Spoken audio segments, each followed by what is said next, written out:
बोलो सियावर रामचंद्र की जय। आइए भक्तों, प्रारंभ करते हैं श्री रामचरितमानस तुलसीदास द्वारा लिखी हुई रामचरितमानस। बहुत ही सुंदर वर्णन किया गया है और हम इसको लेकर आए हैं हिंदी में, जिसे आप पढ़ भी सकते हैं हिंदी में और सुन भी सकते हैं हिंदी में। श्री रामचरितमानस का जो पहला भाग है बालकांड, उसके हमने प्रथम सोपान से प्रारंभ किया था और पहली वीडियो में हमने 5 अध्याय उसमें शामिल किए हैं। नंबर 1 मंगलाचरण, गुरु वंदना, ब्राह्मण संत वंदना, खल वंदना और संत असंत वंदना। आइए अब चलते हैं अगले भाग, यानी के छठा भाग, राम रूप से जीव मात्र की वंदना। अगर आप मेरे चैनल पर नए हैं तो मेरे चैनल को सब्सक्राइब कर लें, ए टू जेड वैदिक ज्ञान को सब्सक्राइब कर लें। सनातन संस्कृति से जुड़ने के लिए आप हमारे चैनल को सब्सक्राइब कीजिएगा और बेल आइकन की घंटी को ऑल पर पुश कर देना, ताकि आने वाली नई वीडियो आप तक पहुंच सके। बोलो जय श्यावर रामचंद्र की जय। राम रूप बहुत ही निर्मल है, राम नाम बहुत ही निर्मल है, पवित्र है, महान है। आइए इसका वर्णन सुनते हैं और इसका वर्णन करते हैं। अगले भाग में हम लेकर आए हैं राम रूप से जीव मात्र की वंदना। जगत में जितने जड़ और चेतन जीव हैं, सबको राम में जानकर मैं उन सबके चरणों कमलों की सदा दोनों हाथों से जोड़कर वंदना करता हूं। देवता, दैत्य, मनुष्य, नाग, पक्षी, प्रेत, पितृ, गंधर्व, किन्नर और निशाचर सबको मैं प्रणाम करता हूं। अब सब मुझ पर कृपा कीजिए। 84 लाख योनियों में 4 प्रकार के स्वेदज, अंडज, अद्विज, जरायुज जीव जल, पृथ्वी और आकाश में रहते हैं। उन सब से भरे हुए इस सारे जगत को श्री सीताराम में जानकर मैं दोनों हाथों से प्रणाम करता हूँ। ये अध्याय यहीं पर समाप्त होता है। श्री रामचरितमानस के बालकांड का अगला अध्याय तुलसीदास जी की दीनता और राम भक्ति में कविता की महिमा। मुझको अपना दास जानकर कृपा की खान आप सब लोग मिलकर छल छोड़कर कृपा कीजिए। मुझे अपने बुद्धि बल का भरोसा नहीं है, इसलिए मैं सबसे विनती करता हूं। मैं श्री रघुनाथ जी के गुणों का वर्णन करना चाहता हूं, परंतु मेरी बुद्धि इतनी छोटी सी है और श्री राम जी का चरित्र इतना अथाह है, इसके लिए मुझे उपाय का एक भी अंग अर्थात कुछ लेस मात्र भी उपाय नहीं सूझता। मेरे मन और बुद्धि कंगाल है, किंतु मनोरथ राजा है, इसलिए मुझे इतनी बुद्धि प्रदान कीजिए हे श्री हरि गुरु, ताकि मैं श्री रघुनाथ जी के गुणों का वर्णन कर पाऊं। मेरी बुद्धि तो अत्यंत नीची है, छोटी है और चाह बड़ी ऊंची है।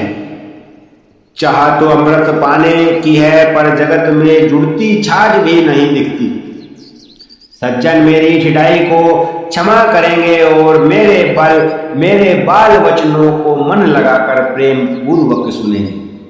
जैसे बालक जब तोतले वचन बोलते हैं तो उसके माता पिता उन्हें बहुत प्रसन्न मन से सुनते हैं, किंतु क्रूर, कुटिले और बुरे विचार वाले लोग जो दूसरों के दोषों को ही भूषण रूप से धारण किए रहते हैं, अर्थात जिन्हें प्राय दोष ही प्यारे लगते हैं, वे हंसेंगे।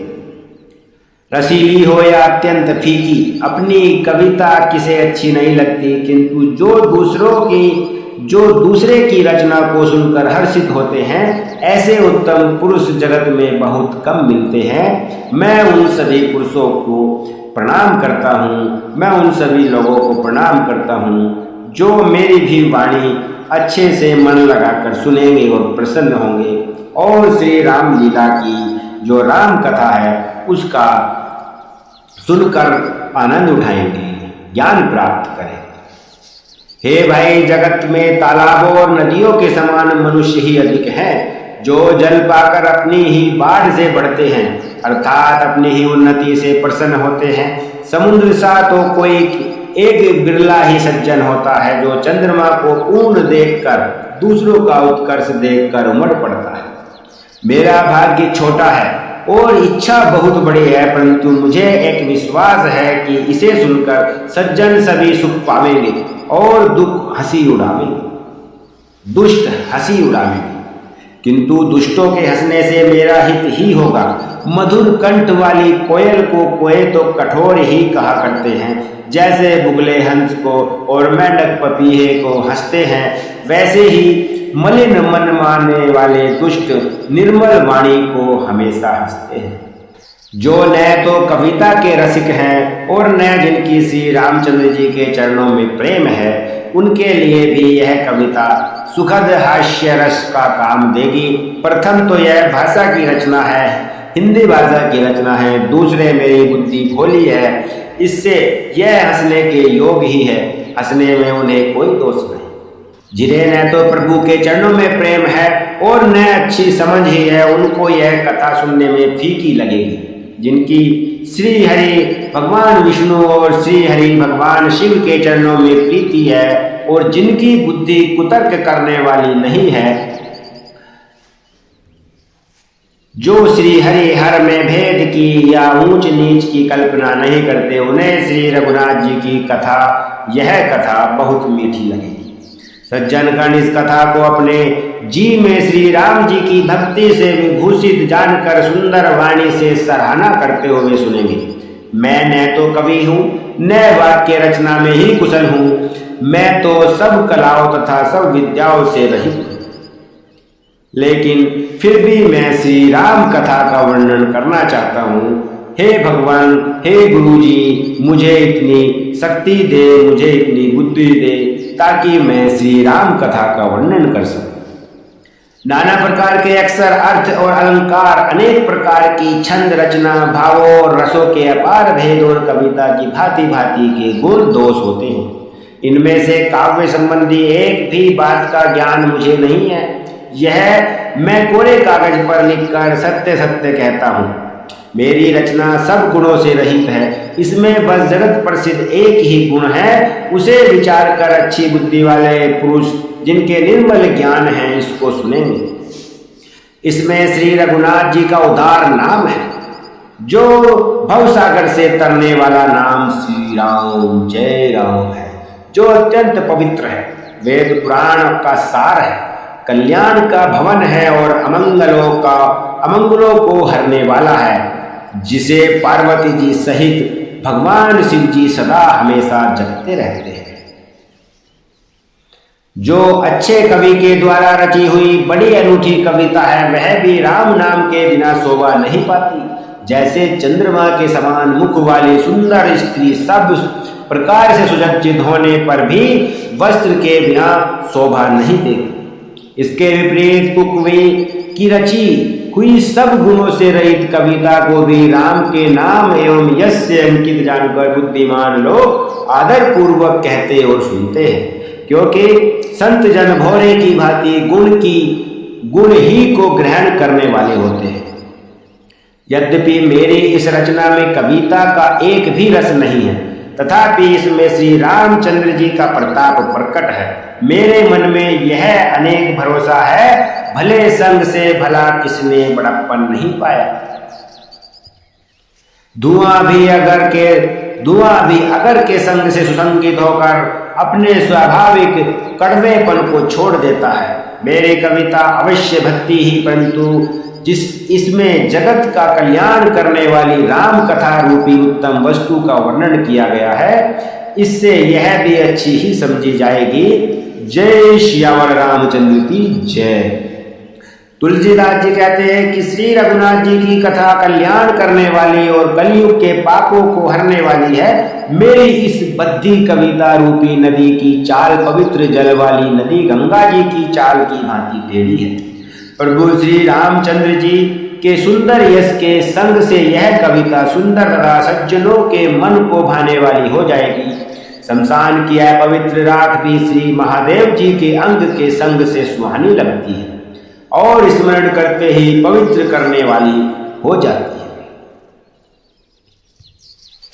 श्री राम जी के यश के संग से मेरी कविता सभी को अत्यंत प्रिय लगेगी। जैसे मलय पर्वत के संग से काष्ठ मात्र वंदनीय हो जाता है, यानी कि चंदन बनकर महकता है, फिर क्या कोई काठ की तुच्छता का विचार करता है। श्यामा गो काली होने पर भी उसका दूध उज्ज्वल और बहुत गुणकारी होता है, यह समझकर सब लोग उसे पीते भी हैं। इसी तरह गंवारू भाषा में होने पर भी श्री सीताराम जी के यश को बुद्धिमान लोग बड़े चाव से गाते और सुनते हैं। मणिमाणिक्य और मोती की जैसी सुंदर छवि है, वह सांप, पर्वत और हाथी के मस्तक पर वैसी शोभा नहीं देती, लेकिन राजा के मुकुट और नव युवती स्त्री के शरीर को पाकर ही ये सब अधिक शोभा प्राप्त करते हैं। इसी तरह बुद्धिमान लोग कहते हैं कि सुकवि की कविता भी उत्पन्न और कहीं होती है और शोभा अन्यत्र कहीं पाती है, अर्थात कवि की वाणी से उत्पन्न हुई कविता महाशोभा पाती है, जहां उसका विचार, प्रचार तथा उसमें कथित आदर्श का ग्रहण और अनुसरण होता है। कवि के स्मरण करते ही उसकी भक्ति के कारण सरस्वती जी ब्रह्मलोक को छोड़कर दौड़ आती है। सरस्वती जी की दौड़े आने के वह थकावट रामचरित रूपी सरोवर में उन्हें नहलाए बिना दूसरे करोड़ों उपाय से भी दूर नहीं होती। कवि और पंडित अपने हृदय में ऐसा विचार कर कलयुग के पापों को हरने वाले श्री हरि के यश का ही गान करते हैं। संसारी मनुष्यों का गुण गान करने से सरस्वती जी सिर धुनकर पछताने लगती हैं। बुद्धिमान लोग हृदय को समुद्र, बुद्धि को सीप और सरस्वती को स्वाति नक्षत्र के समान कहते हैं। इसमें यदि श्रेष्ठ विचार रूपी जल बरसता है तो मुक्तामणि के समान सुंदर कविता बन जाती है। उन कविता रूपी मुक्तिमणियों को युक्ति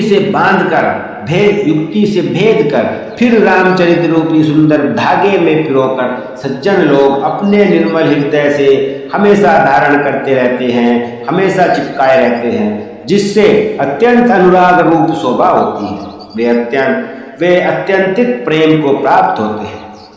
जो कराल कलयुग में जन्मे हैं, जिनकी करनी कोय के समान है और वेश हंस का सा है, जो वेद मार्ग को छोड़कर कुमार्ग पर चलते हैं, जो कपट की मूर्ति और कलयुग के पापों के भांडे हैं, जो श्री राम जी के भक्त कहलाकर लोगों को ठगते हैं, जो धन, क्रोध और काम के गुलाम हैं, और जो धींगा धींगी करने वाले धर्मध्वजी, धर्म की झूठी ध्वजा फहराने वाले धम्बी और कपट के धंधों का बोझ ढोने वाले हैं, संसार के ऐसे लोगों में सबसे पहले मेरी गिनती होती है। यदि मैं अपने सब अवगुणों को कहने लगूं तो कथा बहुत बढ़ जाएगी और मैं पार नहीं पाऊंगा। इससे मैंने बहुत कम अवगुणों का वर्णन किया है। हे बुद्धिमान लोगों, थोड़े ही समझ लेना और मेरी इस कथा का वर्णन को आशीर्वाद देना और अच्छे से सुनना भी और पढ़ना। जय सियावर रामचंद्र की जय। मेरी अनेकों प्रकार की विनती को समझकर कोई भी इस कथा को सुनकर दोष नहीं देगा।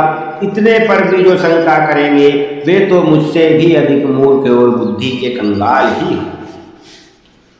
मैं न तो कवि हूं और न चतुर कहलाता हूं। अपनी बुद्धि के अनुसार श्री राम जी के गुण गाता हूं। कहाँ तो श्री रघुनाथ जी के अपार चरित्र, कहाँ संसार में असत्य मेरी बुद्धि। जिस हवा से सुमेरु जैसे पहाड़ उड़ जाते हैं, कहिए तो उसके समान, उसके सामने रुई किस गिनती में आती है। श्री राम जी की असीम प्रभुता को समझकर जो मैं ये कथा कह रहा हूं उसको अच्छे से समझे।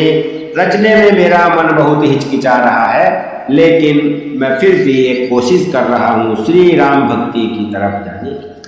सरस्वती जी, शेष जी, शिव जी, ब्रह्मा जी, शास्त्र, वेद और पुराण ये सब नेति नेति कहकर पार नहीं पाकर ऐसा नहीं कहते हुए सदा जिनका गुणगान किए रहते हैं, अर्थात श्री हरि का ज्ञान, श्री हरि का ध्यान करते रहते हैं, मैं उन श्री हरि को प्रणाम करता हूँ ताकि मेरी वंदना, ताकि मेरी ये रचना जैसी भी है उसको सफल बनाए।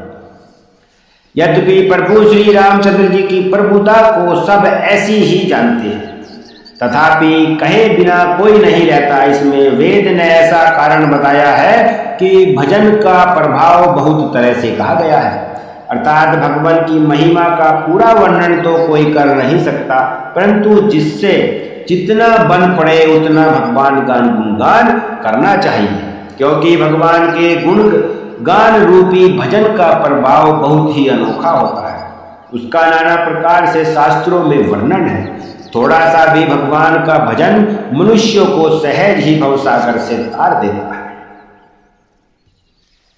जो परमेश्वर एक है, जिनके कोई इच्छा नहीं है, जिनका कोई रूप और नाम नहीं है, जो अजन्मा सच्चिदानंद और परम धाम है और जो सबसे व्यापक एवं विश्व रूप है, उन्हीं भगवान ने दिव्य शरीर धारण करके नाना प्रकार की लीलाएं की। वह लीला केवल भक्तों के हित के लिए ही की गई है, क्योंकि भगवान परम कृपालु हैं और शरणागत के बड़े प्रेमी हैं, जिनकी भक्तों पर बड़ी ममता और कृपा है, जिन्होंने एक बार जिस पर कृपा कर दी उस पर फिर कभी क्रोध नहीं करते। वे प्रभु श्री रघुनाथ जी गई हुई वस्तु को भी फिर प्राप्त करने वाले गरीब नवाज, दीन बंधु, सरल स्वभाव, सर्वशक्तिमान और सबके स्वामी हैं। यही समझकर बुद्धिमान लोग उन श्री हरि का यश वर्णन करके अपनी वाणी को पवित्र और उत्तम फल देने वाले बनाते हैं। उस बल से महिमा का यथार्थ वर्णन नहीं, परंतु महान फल देने वाला भजन समझकर भगवत कृपा के बल पर ही मैं श्री रामचंद्र जी के चरणों में सिर नवाकर श्री रघुनाथ जी के गुणों की कथा कह रहा हूं। इसी विचार से वाल्मीकि, व्यास आदि मुनियों ने पहले हरि की कीर्ति गाई है। भक्तों भाई, उसी मार्ग पर चलना मेरे लिए सुगम होगा। जो अत्यंत बड़ी श्रेष्ठ नदियां हैं, यदि राजा उन पर पुल बांध देता है तो अत्यंत छोटी चींटियां भी उस पर चढ़कर बिना ही परिश्रम के पार कर जाती है। इसी प्रकार मुनियों के वर्णन के सहारे मैं भी श्री रामचरितमानस का वर्णन कर रहा हूं और इसलिए मुझे भी ये एक सहज लग रहा है। भगवान मुझ पर कृपा करें। इस प्रकार मन को बल दिखाकर मैं श्री रघुनाथ जी की सुहावनी कथा की रचना करूंगा। व्यास आदि जो उनके श्रेष्ठ कवि हो गए हैं, जिन्होंने बड़े आदर से श्री हरि का सुयश वर्णन किया है, उसी तरीके से मैं भी श्री हरि के यश का वर्णन कर रहा हूँ। हे प्रभु, मुझे भी शक्ति दें ताकि मेरी भी वर्णन, मेरी भी रचना सफल हो सके। जय श्यावर रामचंद्र की जय। कवि वंदना। चरण कमल बंदौ तिन्ह केरे, पूर्वहु सकल मनोरथ मेरे। कली के कभिन्न करऊं परनामा, जिन बरने रघुपति गुण ग्रामा। अर्थात मैं उन सब श्रेष्ठ कवियों के चरण कमलों में प्रणाम करता हूं, वे मेरे सब मनोरथों को पूरा करें। कलियुग के भी उन कवियों को मैं प्रणाम करता हूं, जिन्होंने श्री रघुनाथ जी के गुण समूहों का वर्णन किया है। जो बड़े बुद्धिमान प्राकृत कवि हैं, जिन्होंने भाषा में हरि चरित्रों का वर्णन किया है, जो ऐसे कवि पहले हो चुके हैं, जो इस समय वर्तमान में हैं और जो आगे होंगे, उन सबको मेरा सारा कपट त्याग कर प्रणाम करता हूं। आप सब प्रसन्न होकर यह वरदान दीजिए कि साधु समाज में मेरी कविता का सम्मान हो, क्योंकि बुद्धिमान लोग जिस कविता का आदर नहीं करते, मूर्ख कवि ही उसकी रचना का व्यर्थ परिश्रम करते हैं। बोलो सियावर रामचंद्र की जय। कीर्ति कविता और संपत्ति वही उत्तम है जो गंगा की तरह सबका हित करने वाली हो। श्री रामचंद्र जी की कीर्ति तो बड़ी सुंदर है, सबका अनंत कल्याण करने वाली है, परंतु मेरी कविता भद्दी हो सकती है। यह असमंजस अर्थात इन दोनों का मेल नहीं हो, इसी की मुझे चिंता है। परंतु हे कवियों, आपकी कृपा से यह बात भी मेरे लिए सुलभ हो सकती है। रेशम की सिलाई टाट पर भी सुहावनी लगती है। चतुर पुरुष उसी कविता का आदर करते हैं जो सरल हो और जिसमें निर्मल चरित्र का वर्णन हो तथा जिसे सुनकर शत्रु भी स्वाभाविक बैर को भूलकर सराहना करने लगे। ऐसी कविता बिना निर्मल बुद्धि के तो होती नहीं, और मेरी बुद्धि का बल बहुत ही थोड़ा है। इसलिए बार बार निहोरा करता हूँ, बार बार प्रणाम करता हूँ, बार बार प्रार्थना करता हूँ, हे कवियों, आप कृपा करें जिससे कि मैं हरि यश का वर्णन कर सकूं। कवि और पंडित गण, आप जो रामचरित्र रूपी मनोहर मानसरोवर के सुंदर हंस हैं, मुझ बालक की विनती सुनकर और सुंदर रुचि देखकर मुझ पर कृपा करें। समाप्त होता है ये भाग, और अगला भाग शुरू करते हैं हम। वाल्मीकि वेद, ब्रह्मा, देवता, शिव, पार्वती आदि की वंदना। सोरठे से स्टार्ट करेंगे, प्रारंभ करेंगे एक सोरठा से। बंदौ मुनि पद कंजू, रामायण जेहि निर्मयौ, सखर सुकोमल मंजू दोष, रहित दूषण सहित। अर्थात मैं उन वाल्मीकि मुनि के चरण कमलों की वंदना करता हूं जिन्होंने रामायण की रचना की, जो खर यानी राक्षस सहित होने पर भी खर कठोर से विपरीत बड़ी कोमल और सुंदर है, तथा जो दूषण यानी राक्षस सहित होने पर भी दूषण अर्थात दोष से रहित है। मैं चारों वेदों की वंदना करता हूं जो संसार समुद्र में पार होने के लिए जहाज के समान है, तथा जिन्हें श्री रघुनाथ जी का निर्मल यश वर्णन करते स्वप्न में भी खेद या थकावट नहीं होती।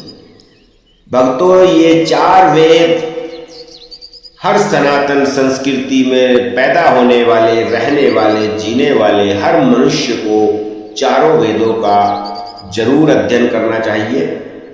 ये बहुत ही पवित्र ग्रंथ हैं, पवित्र वेद हैं जो ब्रह्मलोक से सीधे हमारे पास आए हैं, और मैं भी कोशिश करूंगा कि वेद आपके लिए ऐसे ही हिंदी में लेकर आऊं।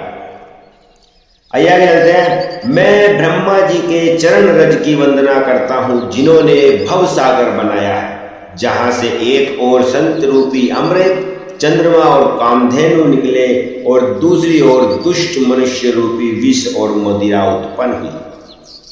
देवता, ब्राह्मण, पंडित, ग्रह, इन सबके चरणों की वंदना करके हाथ जोड़कर कहता हूं कि आप मुझ पर प्रसन्न होकर मेरे सारे सुंदर मनोरथों को पूरा करें, संपन्न करें। बोलो सियावर रामचंद्र की जय। फिर मैं सरस्वती और देव नदी गंगा जी की वंदना करता हूं। दोनों पवित्र और मनोहर चरित्र वाली है। एक गंगा जी स्नान करने और जल पीने से पापों को हरती हैं, और दूसरी सरस्वती जी गुण और यश कहने और सुनने से अज्ञान का नाश कर देती है। श्री महेश और पार्वती को मैं प्रणाम करता हूँ जो मेरे गुरु और माता पिता हैं, जो दीन बंधु और नित्य दान करने वाले हैं, जो सीतापति श्री रामचंद्र जी के सेवक, स्वामी और सखा हैं, तथा मुझे तुलसीदास का सब प्रकार से कपट रहित सच्चा हित करने वाला है।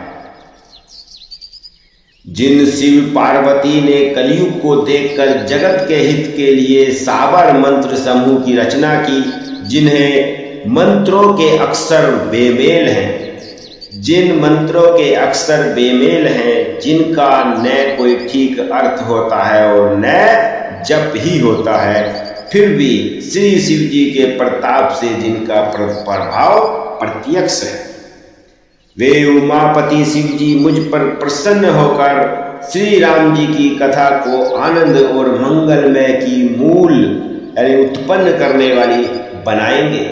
इस प्रकार पार्वती जी और शिव जी दोनों का स्मरण करके और उनका प्रसाद पाकर मैं चाव भरे चित्त से श्री रामचरित का वर्णन करना हो। मेरी कविता श्री शिव जी की कृपा से ऐसी सुशोभित होगी जैसी तारा गणों के सहित चंद्रमा के साथ रात्रि शोभित होती है। जो इस कथा को प्रेम सहित एवं सावधानी के साथ समझ बूझकर कहेंगे, सुनेंगे और पढ़ेंगे, वे कलयुग के पापों से रहित और सुंदर कल्याण के भागी होकर श्री रामचंद्र जी के चरणों में प्रेमी बन जाएंगे। बोलो सियावर रामचंद्र की जय। यदि मुझ पर श्री शिव जी और पार्वती की स्वप्न में भी सचमुच प्रसन्नता हो तो मैंने इस भाषा कविता का जो प्रभाव कहा है वह सब सच हो। ये अध्याय यहीं पर समाप्त होता है। हमारा अगला अध्याय है श्री सीताराम धाम परिकर वंदना। चौपाई। बंधौ अवधपुरी अति पावनी, सरजू सरी कली कलुष नसावनी, परनौ पुर नर नारी बहुरी, ममता जिन पर प्रभु ही न थोरी। अर्थात मैं अति पवित्र श्री अयोध्यापुरी और कलयुग के पापों का नाश करने वाली श्री सरयू नदी की वंदना करता हूँ। फिर अवधपुरी के उन नर नारियों को प्रणाम करता हूँ जिन पर प्रभु श्री रामचंद्र जी की ममता बहुत थी। उन्होंने अपनी पुरी में रहने वाले सीता जी की निंदा करने वाले धोबी और उसके समर्थक पुर नर नारियों के पाप समूहों का नाश कर उनको शोक रहित बनाकर अपने लोक यानी अपने धाम में बसा दिया था। मैं कौशल्य रूपी पूर्व दिशा की वंदना करता हूँ जिसकी कीर्ति समस्त संसार में फैली हुई है। जहाँ कौशल्य रूपी पूर्व दिशा से विश्व को सुख देने वाली और दुष्ट रूपी कमलों के लिए पाने के समान श्री रामचंद्र जी रूपी सुंदर चंद्रमा प्रकट हुए हैं। सब रानियों सहित राजा दशरथ जी को पुण्य और सुंदर कल्याण की मूर्ति मानकर मैं मन वचन और कर्म से प्रणाम करता हूँ। अपने पुत्र का सेवक जानकर वे मुझ पर कृपा करें जिनको रचकर ब्रह्मा जी ने भी बड़ाई पाई तथा जो श्री राम जी के माता और पिता होने के कारण महिमा की सीमा है। मैं अवध के राजा श्री दशरथ जी की वंदना करता हूँ जिनका श्री राम जी के चरणों में सच्चा प्रेम था, जिन्होंने दीन दयालु प्रभु के बिछुड़ते ही अपने प्यारे शरीर को मामूली तिनके की तरह त्याग दिया था। मैं परिवार सहित राजा जनक जी को प्रणाम करता हूँ जिनका श्री राम जी के चरणों में गूढ़ प्रेम था, जिसको उन्होंने योग और भोग में छिपा रखा था, परंतु श्री रामचंद्र जी को देखते ही वह प्रकट हो गया। भाइयों भक्तों, मैं सबसे पहले श्री भरत जी के चरणों को प्रणाम करता हूँ जिनका नियम और व्रत वर्णन किया नहीं जा सकता तथा जिनका मन श्री राम जी के चरण कमलों में भौरे की तरह लुभाया हुआ था, कभी उनका पास नहीं छोड़ता यानी कभी उनका साथ नहीं छोड़ता। मैं श्री लक्ष्मण जी के चरण कमलों को प्रणाम करता हूँ जो शीतल सुंदर और भक्तों को सुख देने वाले हैं। श्री रघुनाथ जी की कीर्ति रूपी विमल पताका में जिनका लक्ष्मण जी का यानी यश पताका सबसे ऊंचा है, बहुत ऊंचा है और हमेशा वो फहराता रहेगा, दंड के समान हुआ है। जो 1000 सिर वाले और जगत के कारण 1000 सिरों पर जगत को धारण कर रखने वाले शेष जी हैं, जिन्होंने पृथ्वी का भय दूर करने के लिए अवतार लिया, वे गुणों की खान कृपा सिंधु सुमित्रा नंदन श्री लक्ष्मण जी मुझ पर सदा प्रसन्न रहे। मैं श्री शत्रुघ्न जी के चरण कमलों को प्रणाम करता हूँ, जो बड़े वीर सुशील और श्री भरत जी के पीछे चलने वाले हैं। मैं महावीर श्री हनुमान जी की विनती करता हूँ, जिनके यश का श्री रामचंद्र जी ने स्वयं अपने श्री मुख से वर्णन किया है। मैं पवन कुमार श्री हनुमान जी सोरठा पर नव पवन कुमार खल बन पावक ज्ञान धन, पर नव पवन कुमार खल बन पावक ज्ञान घन, जासु हृदय आगार बसी रास राम सर चाप धर। अर्थात मैं पवन कुमार श्री हनुमान जी को प्रणाम करता हूँ, जो दुष्ट रूपी वन को भस्म करने के लिए अग्नि रूप है, जो ज्ञान की घन मूर्ति है और जिनके हृदय रूपी भवन में धनुष बाण धारण किए श्री राम जी निवास करते हैं।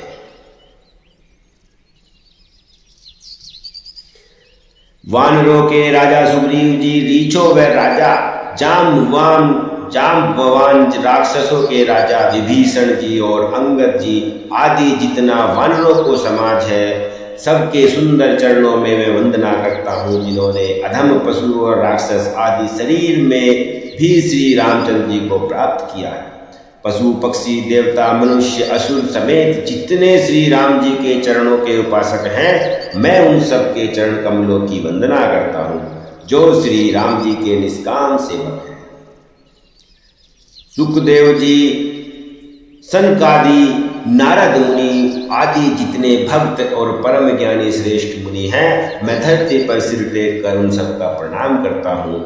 हे मुनीश्वरों, आप सब मुझको अपना दास जानकर कृपा कीजिए। राजा जनक की पुत्री, जगत की माता और करुणा निधान श्री रामचंद्र जी की प्रियतमा श्री जनक जी, जानकी जी, श्री जानकी जी के दोनों चरण कमलों को मैं मानता हूँ, उनके चरण कमलों की मैं वंदना करता हूँ, उन्हें प्रणाम करता हूँ, जिनकी कृपा से निर्मल बुद्धि पाऊँ। फिर मैं मन वचन और कर्म से कमल नयन धनुष बाणधारी भक्तों की विपत्ति का नाश करने वाले और उन्हें सुख देने वाले भगवान श्री रघुनाथ जी के सर्व समर्थ चरण कमलों की वंदना करता हूँ, जो वाणी और उसके अर्थ तथा जल और जल की लहर के समान कहने में अलग अलग है, परंतु वास्तव में अभिन्न एक हैं। उन श्री सीताराम जी के चरणों की मैं वंदना करता हूँ, जिन्होंने दीन दुखी बहुत ही प्रिय हैं, उनको तारा है, जिन्हें सब कोई बहुत प्यारे लगते हैं। ये अध्याय भी समाप्त हो गया और अब हमारा अगला अध्याय श्री नाम वंदना और नाम महिमा।